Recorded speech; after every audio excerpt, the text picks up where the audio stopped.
Hello guys, welcome to Law Time. So today in this series we will study definition clause of CRPC. Section 2 से यहाँ start कर रहे हैं हम. Section 2 में जितनी भी डेफिनेशन है हम वो सारी डिस्कस करेंगे. Please open your bare act for better understanding. हैं सबसे पहले आता है bailable offence. Bailable offence means an offence which is shown as bailable in first schedule. First schedule में बताया गया है कि बेलेबल ऑफेंस कौन से हैं, नॉन बेलेबल ऑफेंस कौन से हैं, कॉग्निजेबल ऑफेंस कौन से हैं और नॉन कॉग्निजेबल ऑफेंस कौन से हैं. इवन ये भी बताया है कि कौन से मैजिस्ट्रेट के द्वारा वो ट्राइबल होगा. ठीक है, तो बेलेबल ऑफेंस समझ आ गया. नॉन बेलेबल भी वहां पर दिया होता है. देखो एक्चुअली जो पीछे शेड्यूल दे रखा है, फर्स्ट शेड्यूल अगर आप ओपन करोगे तो उसमें सेक्शन दे रखा है. जैसे मान लीजिए 302.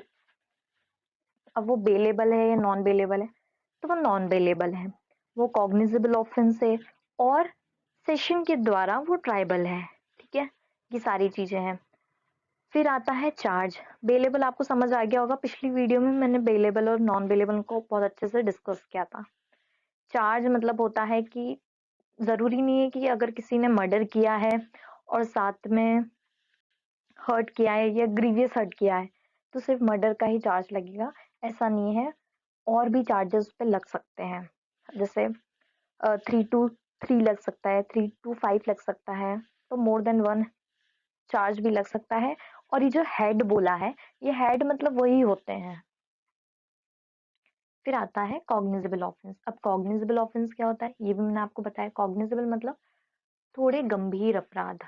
अब जैसे अगर किसी ने मर्डर किया है तो ये गंभीर अपराध है, बट अगर सिंपल हर्ट किया है तो ये नॉन कॉग्निजेबल हो जाएगा. अब ये कॉग्निजेबल ऑफेंस क्या होता है, जिसमें जो पुलिस ऑफिसर है वो with the accordance with first schedule or under any other law for the timing for arrest without warrant. यहाँ पर जो पुलिस ऑफिसर है उसके पास ऑथोरिटी होती है कि वो अरेस्ट कर सकता है बिना वारंट के, क्योंकि वो ऑफेंस जो है वो कॉग्निजेबल है.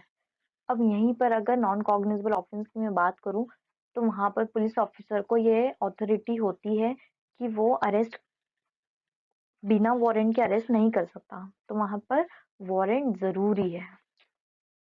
फिर आता है complaint. Complaint means any allegation made orally or in writing to magistrate with a view to taking his action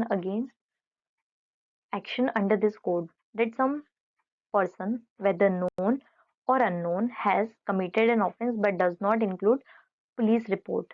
देखो ये जो होती है कंप्लेन, कंप्लेन क्या होती है, कोई भी एलिगेशन जो पुलिस मैजिस्ट्रेट को दिए जा रहा है, या तो ओरली या फिर इन राइटिंग टू मैजिस्ट्रेट. किसको दिया जा रहा है, मैजिस्ट्रेट को.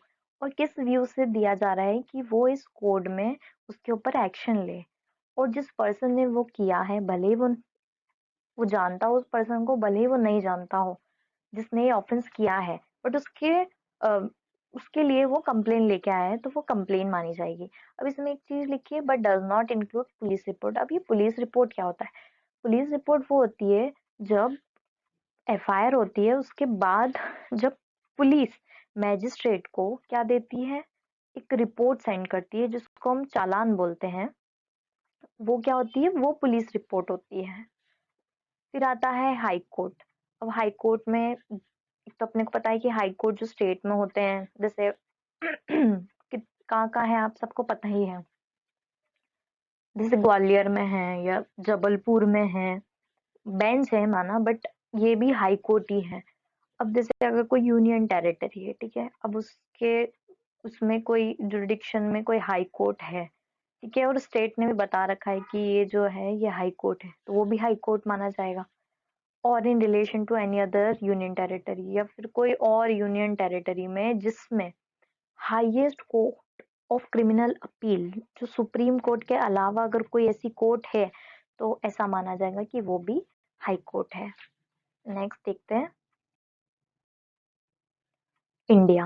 अब इंडिया मतलब तो आपको पता ही है, means the territory to which this code extend.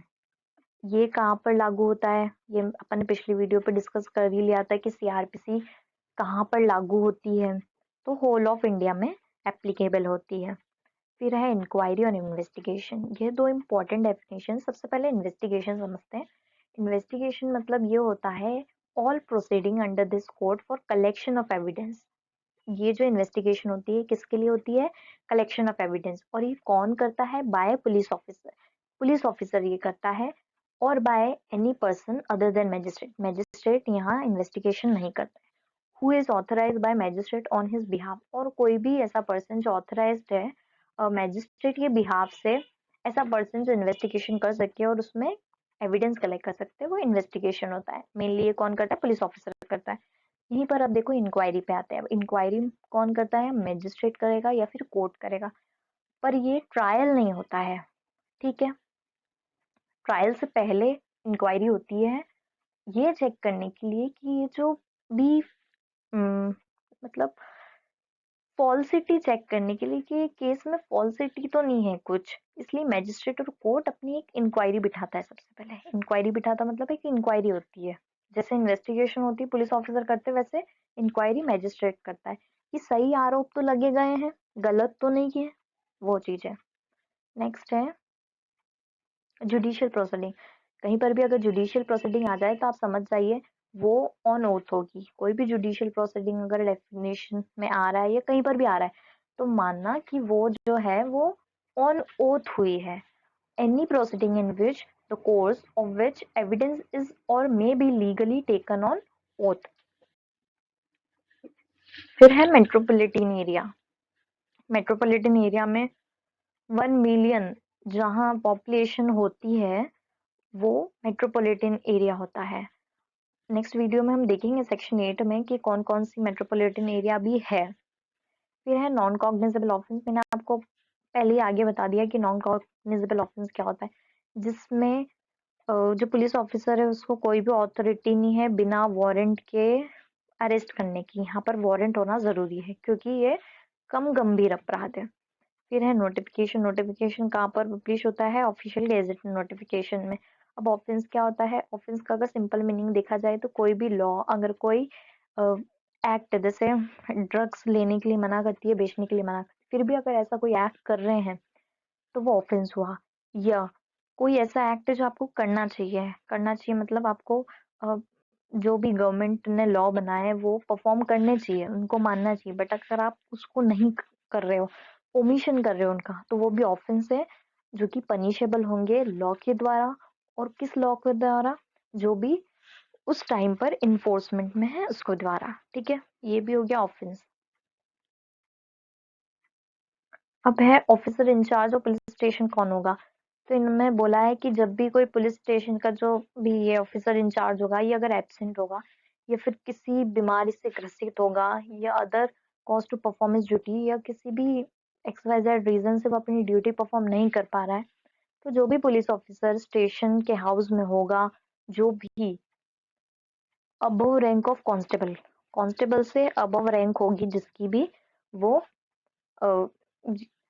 Officer in charge of police station बन सकता है। और स्टेट गवर्नमेंट जिसको भी डायरेक्ट कर दे वो भी हो सकता है। प्लेस में यहाँ पर इंक्लूड हुआ है हाउस, बिल्डिंग, टेंट, व्हीकल और वेसल। लीडर कौन हुआ? लीडर मतलब जो भी पर्सन ऑथराइज्ड है किसके द्वारा? लॉ के द्वारा, to practise in such court and include any other appointed with the permission of the court to act in such proceeding. मतलब प्लीड करना। अगर आपका कोई क्लाइंट होगा तो आप उसके बिहाफ पे क्या करोगे? प्लीड करोगे। तो आप कौन हुए? प्लीडर हुए। और उसके लिए आप कौन हो? ऑथराइज्ड होने चाहिए लॉ के द्वारा। क्यों? क्योंकि आप वकालत कर रहे हो। और प्रैक्टिस करने का भी आपको राइट होना चाहिए। Or police report. इतनी देर से हम जिस पुलिस रिपोर्ट की बात कर रहे थे, पुलिस रिपोर्ट क्या होती है? जो पुलिस ऑफिसर मजिस्ट्रेट को देता है आफ्टर एफआईआर। ठीक है, और ये कौन से सेक्शन में दी जाती है? 173(2). Police station means any post place declared generally specially by state government to be the police station and include any local area specified by the state government in his behalf. Police station क्या होता है? Police station कोई भी post हो सकती है, place हो सकती है जो भी स्टेट ने डिक्लेयर करी हो कि ये पुलिस स्टेशन होगा, और उसमें जो भी लोकल एरिया होगा वो भी कौन डिसाइड करेगी? State government. जैसे कि इंदौर है, अब इंदौर में विजयनगर होता है, तिलक नगर है, तो वो किस पुलिस स्टेशन के अंडर में आएंगे? ये हमको नहीं पता है, तो ये कौन डिसाइड करेगा? स्टेट। फिर प्रिस्क्राइब इतना इम्पोर्टेंट नहीं है। पब्लिक प्रोसिक्यूटर सेक्शन 24 में हम रीड करेंगे अच्छे से। देखो पब्लिक प्रोसिक्यूटर वो होता है, हम अगर नॉर्मली अगर आप कोर्ट में जाके बैठोगे, अगर किसी ने मर्डर किया है तो क्या होगा, आपके पास आएगा वो अक्यूज पर्सन कि मैं ऐसे ऐसे केस में फंस गया हूँ, बोलेगा तो नहीं कि हाँ मैंने किया, ये बता भी देगा, तो उसको उसकी तरफ से प्लीड तो हम लोग कर लेंगे, ठीक है। बट जो विक्टिम है, जो चला गया है, तो उसके भी आप पे कौन करेगा? पब्लिक प्रोसिक्यूटर करेगा। सब डिवीजन इतना इम्पोर्टेंट नहीं है, समन केस और वारंट केस ज्यादा इम्पोर्टेंट है। समन केस और वारंट केस होता क्या है?